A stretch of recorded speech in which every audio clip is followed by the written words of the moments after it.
a broken arrow message is ever flashed, signaling a nuclear weapons accident within the United States, will we be ready to cope with it?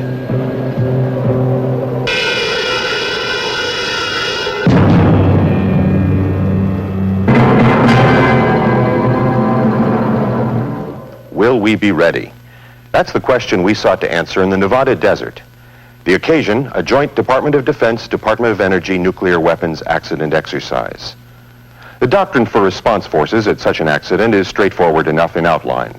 You put out the fire, remove and treat casualties, establish command and control, contain the contamination, render the weapons safe, and start recovery operations.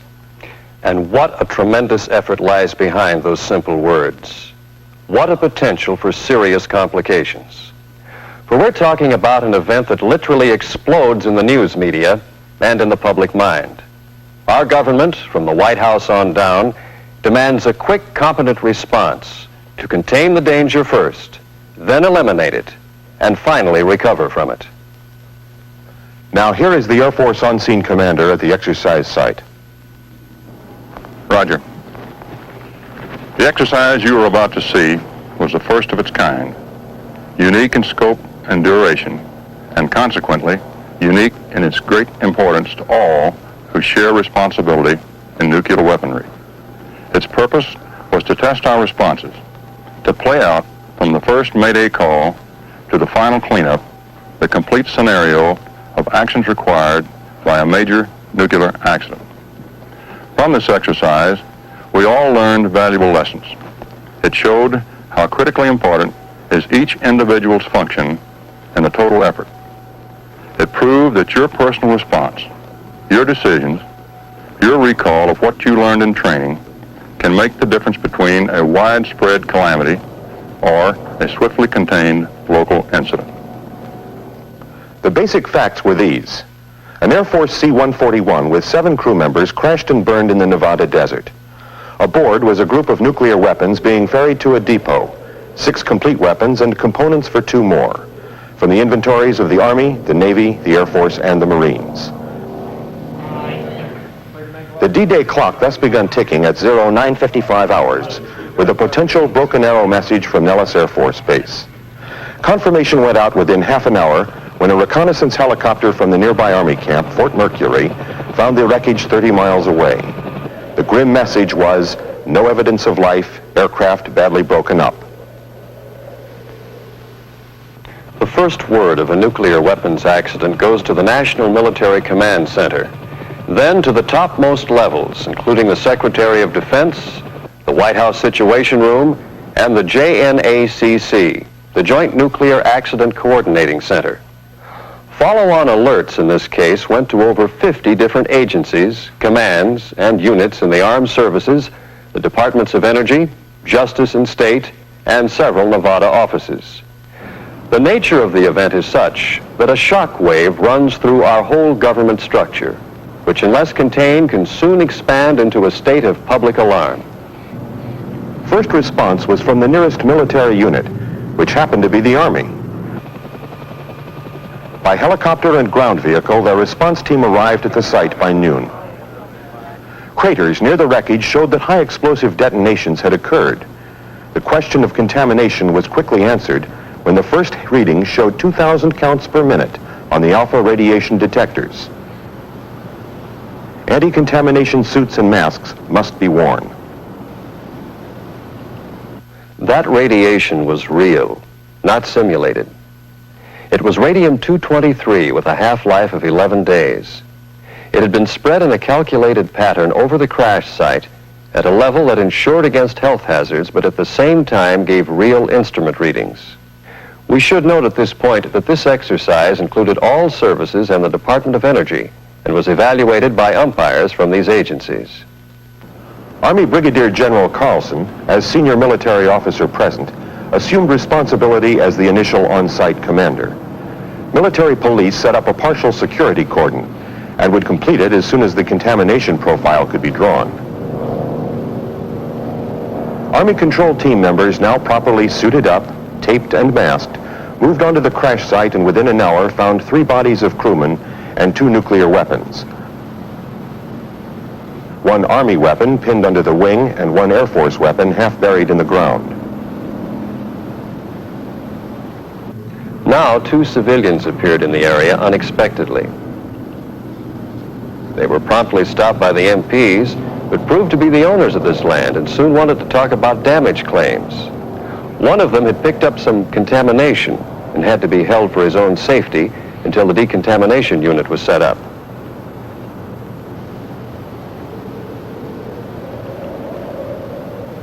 Meanwhile, a steady stream of reports, notifications, and requests for additional support were going out from the Army's Field Command Post. Among them was a request to the Federal Aviation Administration to create a prohibited air corridor over the crash site, 10 miles wide and 10,000 feet high. Normally, we have no authority on private property, but a national defense area may be established in an accident like this where nuclear weapons are involved. Now the complexity of the operation was growing by the hour. The question arose as to whether the county coroner could handle contaminated bodies.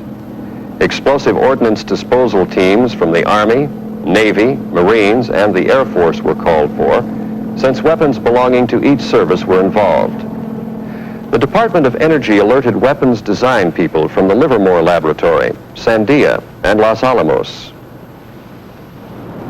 At Nellis Air Force Base, their disaster response force assembled and departed for the crash site to support the Army team. By late afternoon, a Navy EOD team arrived from China Lake Naval Station in California.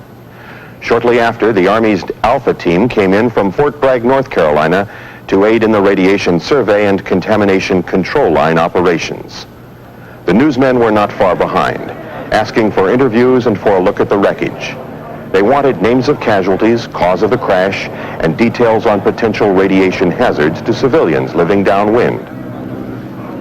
An official statement from General Carlson's public affairs officer, cleared by higher authority, was issued to the news media. It stated the basic facts as they were then known and acknowledged that nuclear weapons were involved. Now it's obvious that a very large logistical effort was needed to feed, shelter, and sustain our forces here. In a real nuclear accident, the crunch would be felt in a few hours. Food, clothing, tents, water, vehicles, fuel, sanitation, expanded communications, all would be urgently needed right now. To save exercise time, a tent city had been set up previously to shelter 400 people. It's true that such a camp wouldn't exist until several days later at a real accident site, but its presence didn't affect the central objectives of the exercise. And, in fact, there would still be plenty of discomfort, sleeplessness, and cold rations to go around. A second Navy EOD team had arrived by now from Hawthorne, Nevada. The 3rd and 4th nuclear weapons were found, first damage assessments were made, and render-safe procedures were started. All 7 of the air crew casualties were located by the search teams. Telephone lines were laid to ease the problem of communication with security guards far out in the field. By the end of D-Day, a good start had been made, but only a start on controlling the situation. The radiation survey had not yet been completed. 2 weapons and most of the separate components had not yet been found. Communications were minimal, but situation reports to higher headquarters had started. But the needs were great, and among the urgent requests that flowed from the command staff were these: aerial photos of the site, an aerial radiation survey, the long-range communications package called Jackpot, the Air Force's Occupational and Environmental Health Lab, and the Army's Radiological Assistance Medical Team. The Army was still in command at the site since they responded first from the nearest military installation. But the Air Force, by regulation, would soon take over responsibility, since they had possession of the weapons at the time of the accident. In fact, the 22nd Air Force Disaster Response Force was now assembling at Travis Air Force Base, California, and would soon be airborne. At about midnight of D-Day, the lead party of 23 scientists and technicians from the Department of Energy's Weapons Design Laboratories arrived. They were briefed at once by General Carlson's staff, then sent off a status report to their headquarters, and finally tried to get a few hours' sleep in the desert cold. We can close out the first day of this exercise with one further comment. The three major television networks and most major newspapers carried stories on this operation right from the start. We were definitely in the public eye. The next day began with a planning meeting of unit leaders. Render-safe procedures of the weapons had first priority. Early in the day, an EOD team found more of the classified weapons components near the wreckage and reported a high radiation count near the aircraft tail. There was by now a steady influx of technical personnel. Navy Radiation Control, or RADCON teams, arrived from several locations throughout the United States. They were joined by Marine EOD and RADCON personnel from California and Arizona. By mid-morning, render-safe procedures on the two Navy weapons were completed. A large mobile crane had been requested on D-Day, and it now came onto the site to help in weapon recovery. One of the Army's weapons was pinned under a wing and an engine. As soon as these were lifted off, EOD personnel were able to electrically safe the weapon. The situation report that went out from the Army's Field Command Post before noon placed the count at 206 military personnel now present, plus the 30 from the Department of Energy's weapons laboratories, with more to come. Communications were in danger of being swamped, but the arrival at the airstrip of the JCS Jackpot mobile communications package from MacDill Air Force Base in Florida promised some relief. Next to arrive was the EOD team from Hill Air Force Base, Utah, to perform render-safe procedures on the two Air Force weapons. Meanwhile, the ground radiation survey pressed ahead toward a complete map of the contaminated area. But then a distraction. A crowd of noisy pickets descended on the command post, protesting the presence of nuclear weapons. All right, don't let anybody move. A television news crew came along to record the fracas, and a lawyer spokesman demanded to see the commander and threatened a court injunction. The security forces were kept busy containing the more aggressive pickets. The county sheriff sent a deputy to help deal with these civilians, and in due time they departed. It's clear that at any nuclear weapons accident, the on-scene commander and his staff are under tremendous pressure from all sides. The urgent work of a large and diverse force of specialists has to be organized and prioritized. A flood of requests for special equipment, communications, and logistical aid have to be met. There are demands from the press, from local officials, the next of kin, and from alarmed citizens. Higher headquarters tracks the situation continuously. All this is in the context of a situation that can be physically dangerous to all present and possibly to nearby residents. More than that, public confidence in us turns on how we conduct ourselves under stress. To put it bluntly, we're expected to know what we're doing, and we'd better show that we do. Early in the afternoon of the second day, the specialists from the DOE's weapons laboratories processed across the contamination control line and joined in the work. They were a welcome addition. First, for their expertise in weapons design, and secondly, because of their sophisticated radiation detection instruments. By mid-afternoon, shipping documents had been found in the wreckage, giving important confirmation of weapons specifics.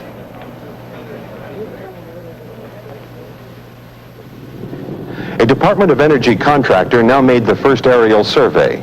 Photos were taken from which a more accurate plotting could be made of weapons locations and debris. During the afternoon, field operations were momentarily suspended so that mortuary affairs personnel could remove casualties to a decontamination area. Now the Air Force's Disaster Response Force arrived to take over from the Army. The new on-scene commander was to be Brigadier General James Gardner from MAX 22nd Air Force. After he and his team had been briefed, the change of command was sealed with a friendly handshake, and all forces were placed at General Gardner's disposal. At Nellis, the air transportable Radiac package called A-Trap arrived from Kelly Air Force Base, Texas. Its capacity for instrument calibration and repair was urgently needed. The last of the weapons was now located. It had suffered a low-order detonation on impact. Parts of this and other weapons were also found during the afternoon, all of them contaminated, but many of the components were still missing. By late afternoon, the teams processed out for the day, hot, tired, and sweaty. A nighttime staff meeting was inaugurated to brief everyone on the day's results, the problems that had surfaced, and the plans for tomorrow. While that meeting was going on, another was held, bringing together the scientists and specialists from the weapons labs on the one hand, and the EOD and RADCON personnel from the services on the other. Most of them had never met before and knew little of one another's capabilities. A great deal of helpful information was exchanged, and some initial confusion about differing procedures was laid to rest. The second day closed with considerable work having been accomplished, but a lot remaining to be done.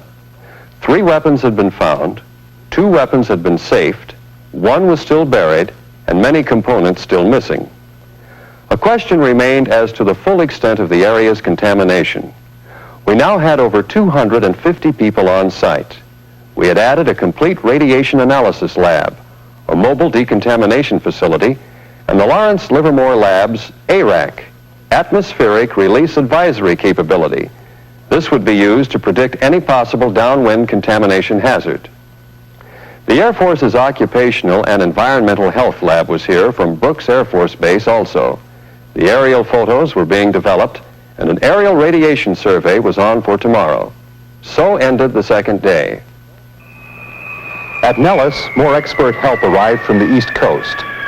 This was the Army's Radiological Assistance Medical Team from Walter Reed Hospital. They'd help define health hazards and analyze air and water samples around the crash site. As the hotline opened on the third day, Department of Energy specialists were joining the Air Force, Navy, and Army EOD teams to continue the weapons recovery work. Meanwhile, the on-scene commander's staff was in touch with many agencies in the outside world: the local sheriff, the OSI, the State Attorney General, and the Air Force Inspection and Safety Center. Now began the first radiation survey from the air by a Department of Energy contractor. Within an hour, they reported finding a new hot spot southeast of the crash site at a previously unsuspected location. A ground team was sent out to define its size and boundaries, and security was expanded to include it. Soil samples were taken outside the cordon and down the public road to the south. The analysis showed nothing above normal background radiation. Shortly after noon, 2 civilians in a dune buggy decided to try to cross the security line and pick up a few souvenirs. They didn't get very far. After they identified themselves and were checked for contamination, they were allowed to go on their way. The demands of the news media were a constant pressure on the commander and his public affairs officer. News releases were given out periodically, but the reporters always had further questions. There were queries on the possible threat to public health, property damage, the whole matter of transporting nuclear weapons safely, the specific cause of this accident, and many more. Meanwhile, the recovery work went on. A joint Navy DOE team found a heavy component of an exploded weapon in its crater, contaminated. The mobile crane was called in once more to stabilize the Air Force weapon so that the sand could be dug away. Then the render safe procedure on it was finally accomplished. As to the Army weapon, it presented some delicate problems that would be talked over far into the night. Late in the afternoon, the mother of one of the dead crew members came to the site. She wanted to claim his body for burial. She wanted to know how it happened and why, whose fault it was, and what her son had died for. It all comes down on the commander and his staff, the big crises and the small ones, the individual sorrows, the public fears. By the end of the third day, we had a pretty good radiation survey in hand. The perimeters were now defined and security was set.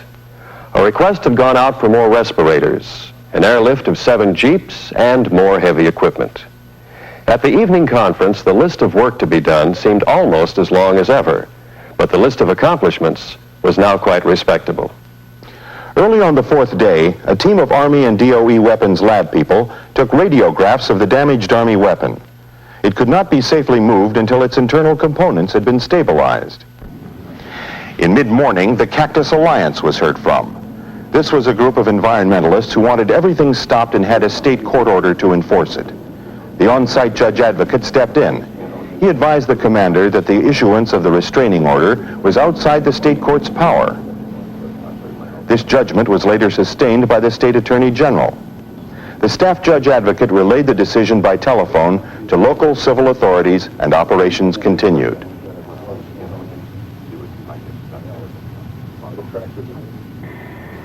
The Air Force's contamination disposal team now arrived from Kelly Air Force Base, Texas. Their work could not begin until all weapons had been recovered. But it was not too early to start planning.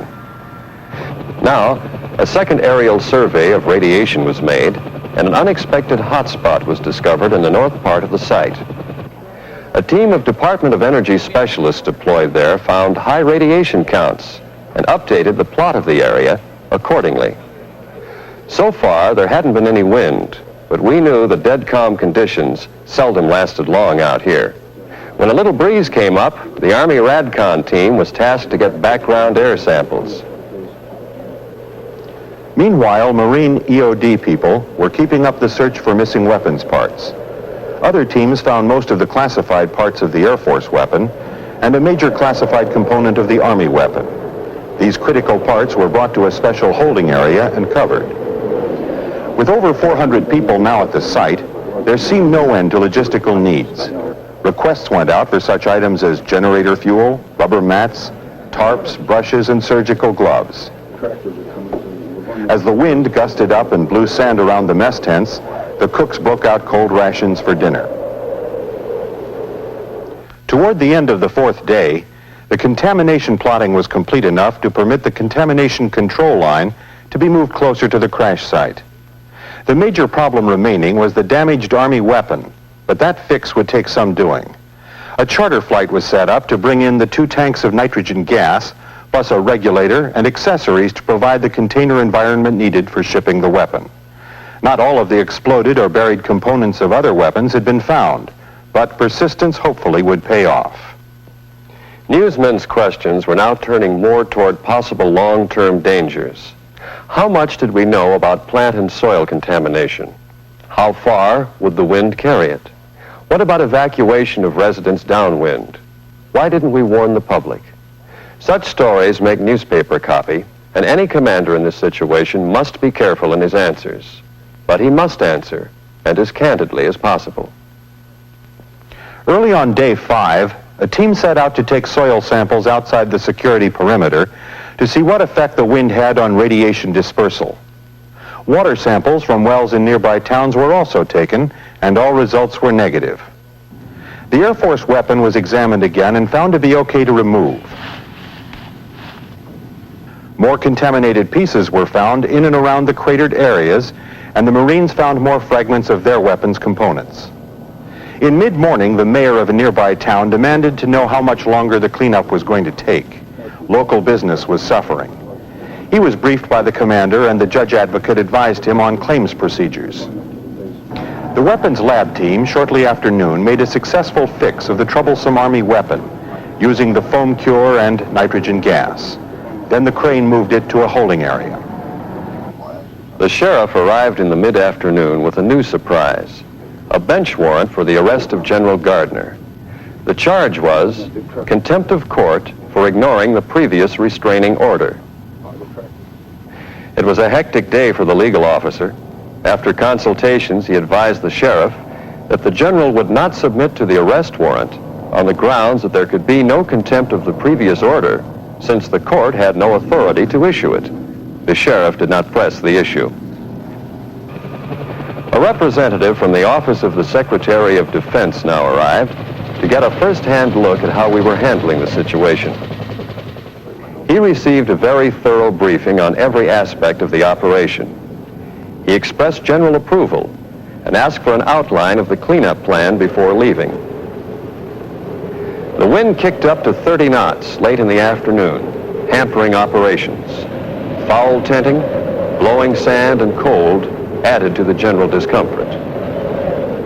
The cooks did manage a hot ration dinner for all that evening. After that, there was the staff meeting to review the day's activities, and most especially to plan the work of identifying weapons components, decontaminating, and packaging.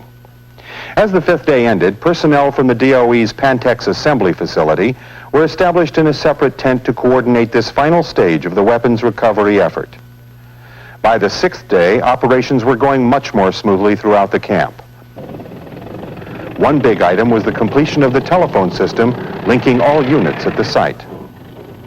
The arrival of the 1,500-gallon water tankers was a big help. They were used to wash down contaminated vehicles, as well as dampen the dirt roads and parking areas for dust control. And best of all, the wind subsided. The news people were still on site receiving briefings and asking questions on our progress. One man reported that a congressional investigation had been demanded in Washington. The answer to that was that any accident involving nuclear weapons would naturally be investigated in every detail. The search for weapons components was narrowing down to the few pieces still missing: fragments of an Army weapon and some Marine weapons parts. In mid-morning, a television news camera helicopter overflew the crash site. The on-scene commander at once ordered the legal officer to ask for an intercept of the chopper on landing. Now the Cactus Alliance was heard from again. Still another restraining order was delivered, this time from the federal court of this district. But calls to the United States Attorney and the Judge Advocate General cleared this obstacle as well. To put to rest any lingering fears about radiation, the commander sent letters to the mayors of all nearby towns that there was not and would not be any danger to the public health from this operation. By early evening of the sixth day, the recovery plan was completed. The identification of weapons components and packaging for shipment was proceeding well. The last remaining weapons recovery task was to find the still missing pieces. In the morning of the seventh day, a joint team led by personnel from the Los Alamos Scientific Lab made a sweep of the area north of the wreckage with radiation detection meters and found 4 of 6 missing parts. The other 2 were found, and all EOD teams could finally say, mission accomplished. And so this first-of-a-kind exercise of our national response capability came to an end. The events that took place were staged and accelerated to compress what would take weeks or even months to do into a brief 7-day period. After all the critiques were in, we saw that there is a continuing need for us to review and improve our response capabilities for nuclear weapons accidents.